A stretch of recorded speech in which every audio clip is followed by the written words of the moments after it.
Salut les amis, aujourd'hui je vais vous présenter 10 objets que j'utilise tous les jours et qui sont selon moi indispensables si on veut vivre en van aménagé. Et ces objets pour la plupart sont aussi très utiles à avoir dans le coffre de sa voiture. C'est parti!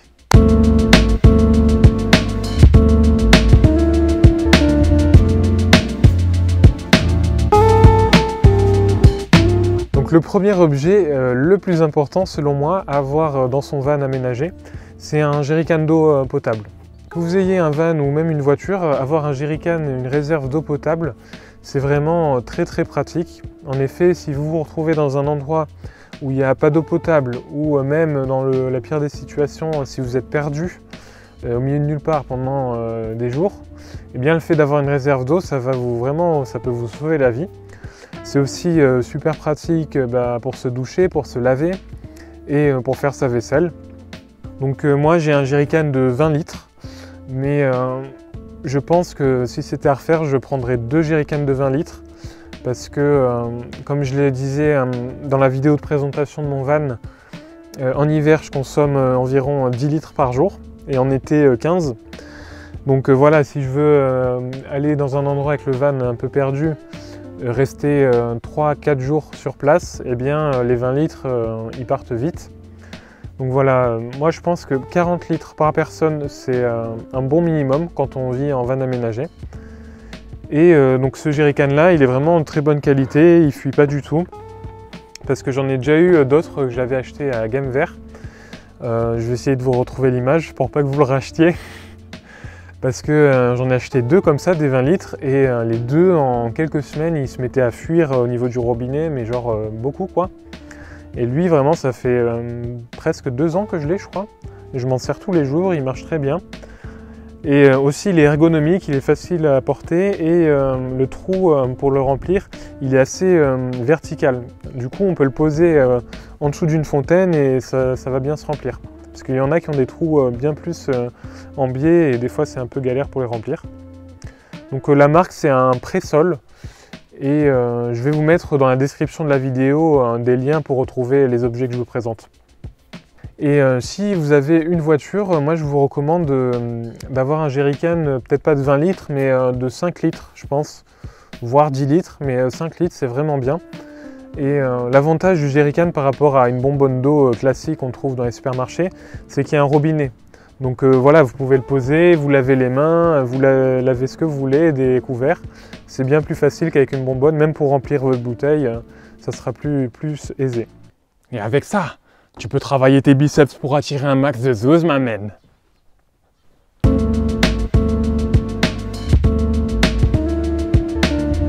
Et le deuxième objet qui selon moi est indispensable quand on vit en van, c'est un bon duvet. Donc le mien c'est pas un bon duvet. Donc c'est un Deuter Exosphère plus 2 degrés qui est garni avec je sais plus quoi, un genre de polyester quoi. Donc ils annoncent 2 degrés, mais depuis le début que je l'ai, j'ai pas été, comment dire, j'ai jamais dormi confortablement avec en dessous de 15 degrés, voire 16 degrés, alors que eux affichent 2 degrés, donc ça je trouve ça un peu dommage. Donc moi ce que je vous recommande c'est un duvet, un vrai duvet en fait, avec des plumes d'oie ou de canard, je sais plus. C'est pas très vegan certes, mais au moins c'est naturel, c'est un matériau qui est naturel, donc qui polluera moins que de fabriquer des fibres en plastique, selon moi, hein. Je ne suis pas allé vérifier mais je pense que oui. Et surtout prendre un duvet en plume qui tient, moi je dirais affiché confort à 0 degré. Comme ça vous êtes sûr de ne pas avoir froid, de pouvoir dormir en toutes circonstances, que ce soit en tente ou en van, dans des lieux où il fait très froid la nuit. Parce qu'il y a des lieux, même en été, où la nuit il fait très froid, je pense notamment en altitude. Donc voilà, un duvet en plume et qui affiche une température très basse, c'est pour moi très pratique. Et même si vous avez une voiture, avoir un duvet dans son coffre, pareil, c'est très pratique parce que si vous allez dormir chez des amis par exemple, vous n'avez pas besoin qu'ils vous prêtent de drap, il n'y a pas besoin de laver de drap, vous prenez votre duvet. Et encore une fois, on va prendre un scénario catastrophe. Si vous êtes perdu au milieu de nulle part, que vous êtes en panne d'essence, que vous n'avez pas de réseau, et qu'il fait nuit et qu'il fait très froid, et ben un bon duvet, ça peut vous sauver la vie. Et avec ça, mon pote. Wesh, c'est tout léger, c'est quoi ces bails? Je peux pas travailler mes biceps avec ça.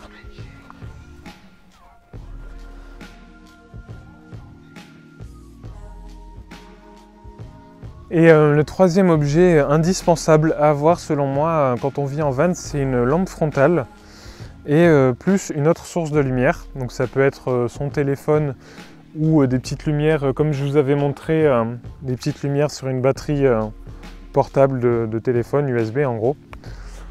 Alors pourquoi une frontale? Parce que c'est encore une fois très pratique quand il fait nuit, parce que ça nous permet de voir dans la nuit avec les mains libres et donc de pouvoir faire plein de choses.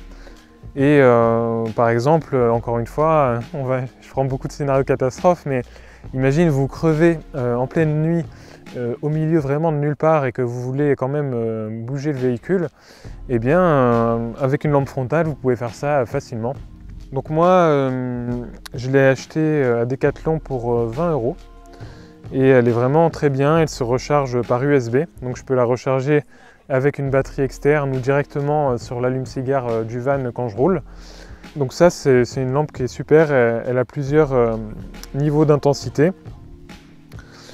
Donc, et aussi il y a un truc qui est très bien que je vous recommande, c'est avoir la lumière rouge. Parce que la nuit ça permet de ne pas éblouir les autres déjà, et aussi de voir sans s'éblouir soi-même. Donc avant de se coucher, ce genre de lumière c'est vraiment super. Et après on vient me dire que je suis pas une lumière, hein.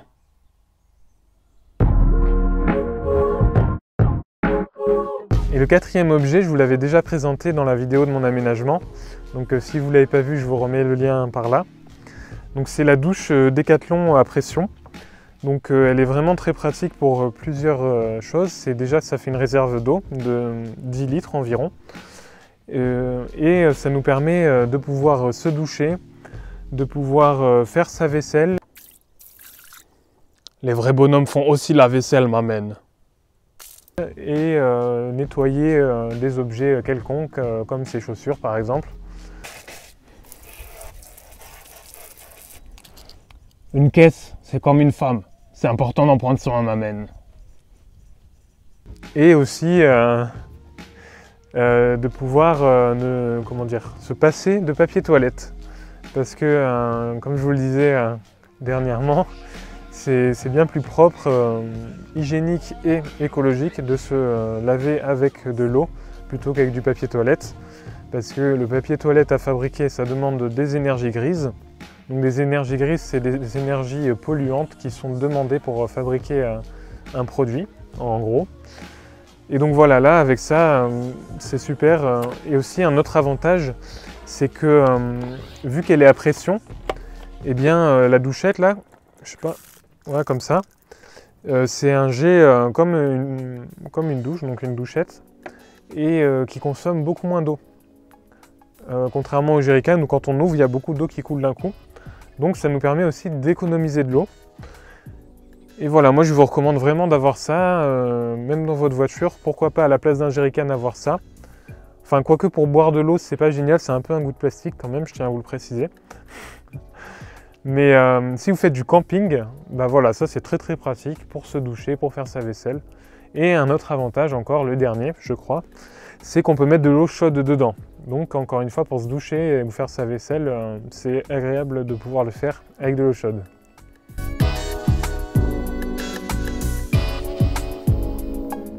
Et un autre objet indispensable selon moi à avoir dans son van, c'est une serre-fouette. Donc une serre-fouette, c'est comme une bêche avec un côté pointu et un côté plat.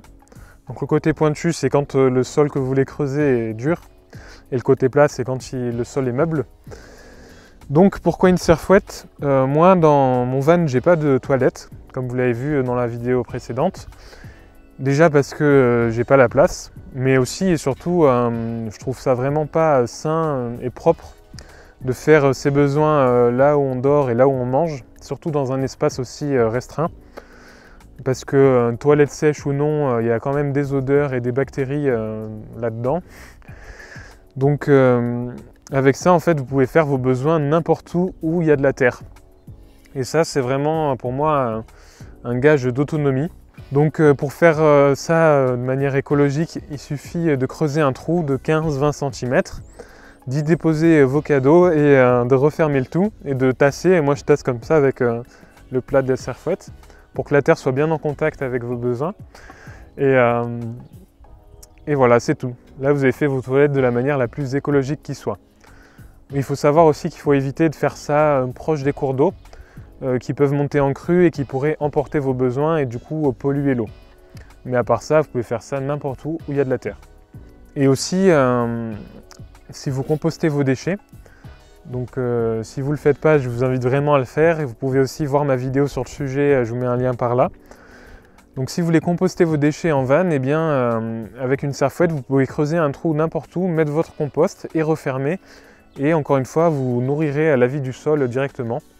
Et aussi, moi, j'ai fait pas mal de spots en van que j'ai vu par exemple sur Pack4Night ou même des spots assez touristiques où les gens souvent n'ont pas de toilette et ils chient n'importe où, ils laissent leur PQ sale traîner n'importe où. Et moi, je trouve ça vraiment pas propre ni joli. Donc, encore une fois, en creusant un trou, en enterrant tout, c'est plus écologique, plus propre, plus joli. Donc cette serfouette, je l'ai achetée chez Leroy Merlin.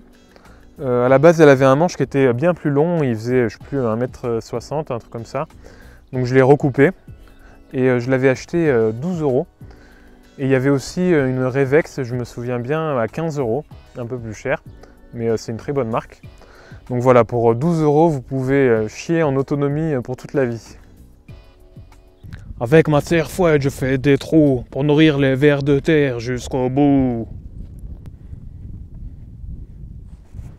Ouais, j'étais sérieux là? Vas-y, casse-toi!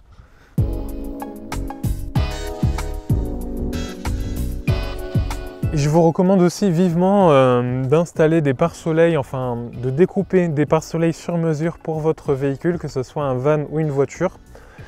Donc pour plusieurs raisons. Déjà, quand on est en van, ça nous permet de nous cacher des regards indiscrets. Tu me vois? Tu me vois plus. Tu me vois? Tu me vois plus. Donc ça, c'est vraiment génial. Moi, ça m'est arrivé de nombreuses fois d'être dans le van, par exemple, de faire une sieste et que des gens passent juste à côté et parlent de mon van et sans savoir que je suis dedans. Donc ça, c'est vraiment très pratique. Et aussi, surtout, ça vous protège des températures extrêmes. Donc en été, ça va vous protéger des très fortes chaleurs, du rayonnement, et ça va limiter très grandement l'effet de serre qu'il peut avoir dans le véhicule. Et en hiver, ça va isoler un peu les vitres, parce que sur un véhicule, toutes les vitres sont de simple vitrage. Donc c'est des grosses déperditions de chaleur, surtout le pare-brise qui est une grande surface vitrée. Et pour le pare-brise, du coup, pour ce cas précis, moi je vous recommande encore une fois de faire un pare-soleil sur mesure que vous mettez par-dessus, par l'extérieur, et que vous coincez dans les portières, parce que déjà ça isole mieux, parce que c'est le pare-soleil qui va prendre les différences de température et non la vitre et l'espace entre la vitre. Et en hiver, j'ai pu l'expérimenter récemment, ça évite la condensation à l'intérieur du véhicule en fait. Donc par exemple, si le matin vous vous levez, que vous devez partir et que votre pare-brise à l'intérieur est rempli de condensation, c'est vraiment galère à faire sécher, et même à essuyer, ça fait des traces. Alors que si vous mettez un pare-soleil par-dessus, ben, vous n'aurez pas ça, parce qu'en fait la condensation va se mettre sur le pare-soleil mais qui est à l'extérieur.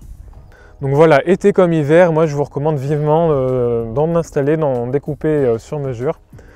Donc moi j'avais acheté, je vous avais dit, un rouleau, un très gros rouleau, il m'en reste encore pas mal chez Brico Dépôt. C'était 54 € je crois, je me souviens plus des dimensions, mais je peux vous afficher ça là.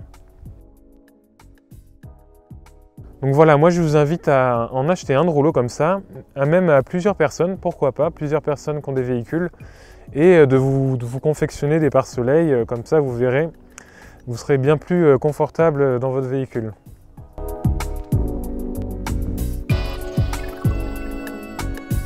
Il y a un autre objet indispensable quand on voyage en van ou quand on voyage en voiture, qu'on parcourt des longues distances, c'est un atlas routier récent. Donc lui c'est un Michelin, je l'avais acheté 16 € à la fin de l'année 2019. Et il est en spirale, donc c'est assez pratique, on peut l'ouvrir et le plier comme ça pour le consulter, c'est pratique. Et voilà, en fait, moi personnellement j'utilise un GPS parce que c'est quand même vraiment très pratique.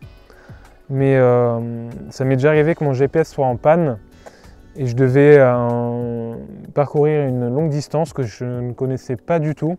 Du coup, avec cet atlas, ça m'a bien dépanné. J'ai pu me faire un itinéraire assez facilement. Donc voilà, si vous parcourez des longues distances, un atlas c'est pratique. Et sinon, si vous allez juste dans une région, vous pouvez acheter une carte de la région pour vous guider, vous déplacer. Et un autre avantage sur les atlas touristiques, c'est qu'il y a plein d'infos intéressantes liées au tourisme en fait, parce que ils vont vous marquer les routes qui sont jolies, ou alors les points de vue, les jolis points de vue sont indiqués aussi, ou les pics, voilà, plein de lieux sympas à visiter. Mon cul, deux verges, baison, long cochon, anus. Il y a vraiment des noms de communes bien chum, mon pote.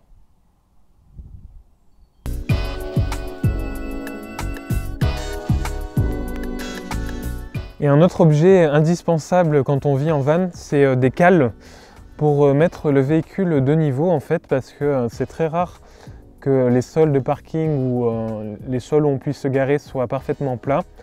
Et du coup, ça arrive souvent qu'on soit garé avec le véhicule un peu en pente, soit sur le côté, soit de l'avant vers l'arrière. Et dormir ou cuisiner dans ces conditions-là, ça peut être vraiment inconfortable. Donc moi, ce que j'ai fait, c'est que en fait, j'ai fabriqué des cales moi-même. J'ai pris simplement 2 morceaux de bastin. Donc les bastins, c'est des sections de bois de je crois 6,5 cm sur 15, un truc comme ça si je dis pas de bêtises. Donc j'ai pris un bastin de 3 mètres de long. Donc j'ai coupé un premier morceau, j'ai coupé en biais ici avec des rainures pour que la roue accroche en montant. Et j'ai fait un deuxième morceau pareil que j'ai vissé tout simplement par-dessus. Et là j'ai fait des trous à la scie-cloche pour que les cales soient plus légères. Et aussi c'est plus pratique à attraper comme ça. Donc voilà, à moindre coût, un bastin de 3 mètres, je ne sais pas combien ça coûte en Syrie, mais ça ne doit pas coûter très cher. C'est assez écologique et ça permet de pouvoir mettre le véhicule de niveau dans tous les sens en fait. Donc moi là, j'ai fabriqué comme ça 2 cales. Dans certains cas assez rares, ça serait pratique d'en avoir une troisième, mais ça prend quand même un peu de place.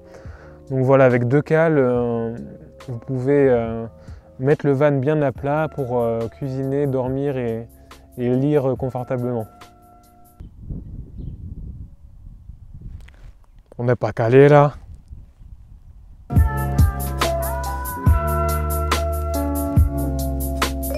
Et si vous vivez en van ou que vous souhaitez vivre en van, je vous recommande très vivement, très chaleureusement, d'acheter un réchaud, un bon réchaud. Donc moi j'ai acheté un Trigano 2 feux. Je me souviens plus du prix, mais je peux vous retrouver ça. Et donc le réchaud, ça va être très pratique pour chauffer de l'eau. Donc pour se doucher ou pour faire la vaisselle, encore une fois. Mais aussi pour vous faire des boissons chaudes, pour faire votre café, votre thé ou votre infusion locale, c'est encore mieux. Quand il fait très froid, boire une boisson chaude, eh bien c'est vraiment salvateur. Et aussi, bien sûr, pour cuisiner, c'est très pratique. Moi, je cuisine pas énormément non plus avec le réchaud, mais l'hiver, c'est vraiment pratique de pouvoir cuisiner quelque chose de chaud. Et enfin, ça peut faire un chauffage d'appoint. Si, comme moi, vous n'avez pas de chauffage dans votre van ou dans votre véhicule, eh bien, en allumant un feu rapidement, ça peut chauffer l'intérieur. Donc l'inconvénient, c'est que ça demande de l'oxygène, la flamme du réchaud.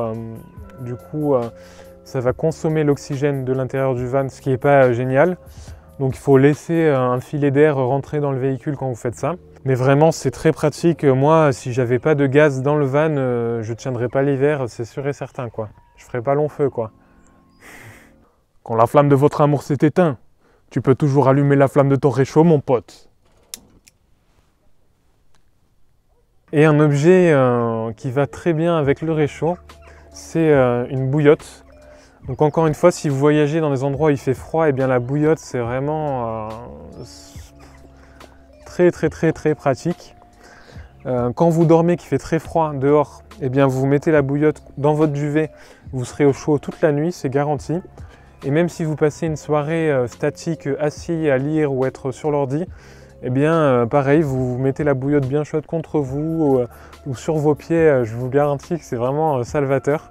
Et avant de partir, moi je vous recommande d'abord d'acheter la bouillotte et ensuite voir combien de litres ça fait. Donc la mienne, je pense que la plupart des bouillottes font cette taille-là, mais ça fait environ 2 litres.